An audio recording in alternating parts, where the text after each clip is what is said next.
Assalamualaikum warahmatullahi wabarakatuh. Waalaikumsalam warahmatullahi wabarakatuh. Oke, teman-teman, berdirinya kami di sini akan menyampaikan presentasi tentang persengketaan antara Pulau Sipadan dan Bintan yang terjadi di Malaysia dan Indonesia. Oke, yang pertama latar belakang akan disampaikan oleh Silvi. Nah, jadi Pulau Sipadan Sipadan dan Bintan ini adalah dua pulau yang tidak berpenghuni, terletak di sebelah timur, tepatnya di Selat Makassar. Nah, letaknya yang strategis membuat kedua negara, Indonesia dan Malaysia, tertarik untuk mengklaim wilayah tersebut. Sengketa atas kedua pulau ini berlangsung lama, sejak tahun 1969 sampai 2002 atau selama 33 tahun. Nah, awalnya kedua negara sama-sama memberikan izin eksplorasi kepada perusahaan asing, tetapi kemudian terjadi perebutan klaim atas wilayah tersebut. Oke, langsung saja ya ke kronologinya.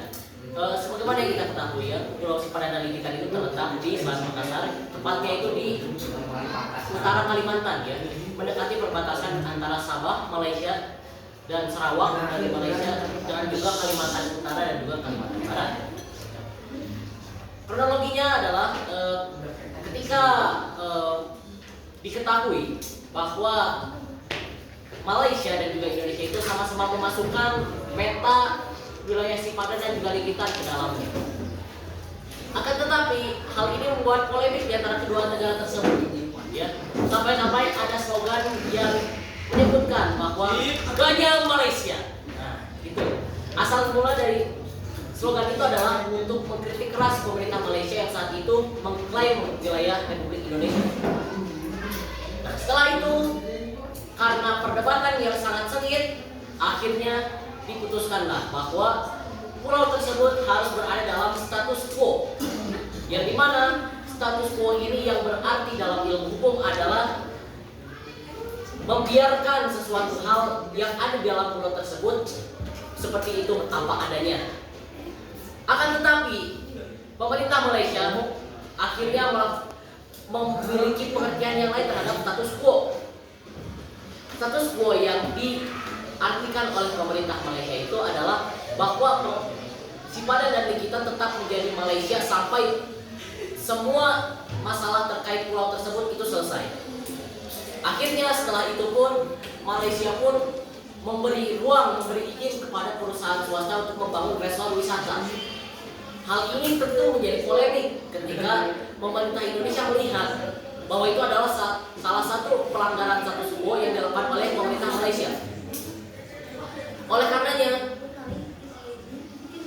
Indonesia pun memutuskan untuk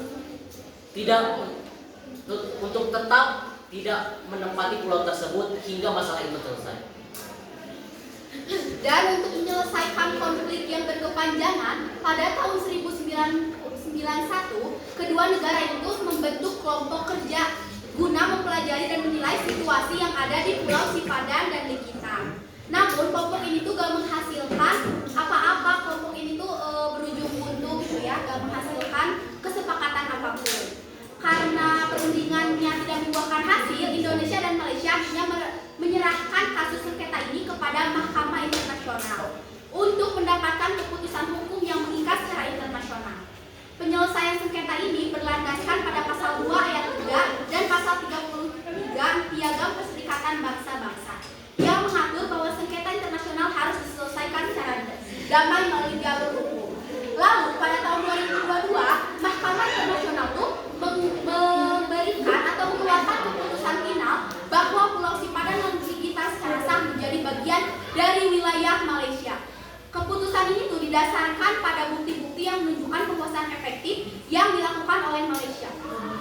Karena Malaysia juga itu berhasil meyakinkan Mahkamah Internasional melalui dokumen sejarah yang menunjukkan bahwa Inggris sebagai negara penjajah Malaysia di masa lalu pernah membangun mercusuar serta melakukan kegiatan konservasi penyu di kedua pulau tersebut.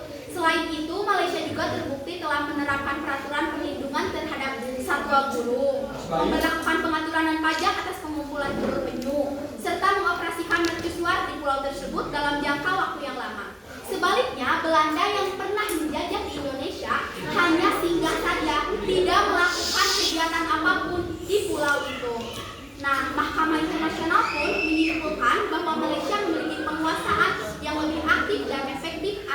kedua pulau tersebut. Lalu ada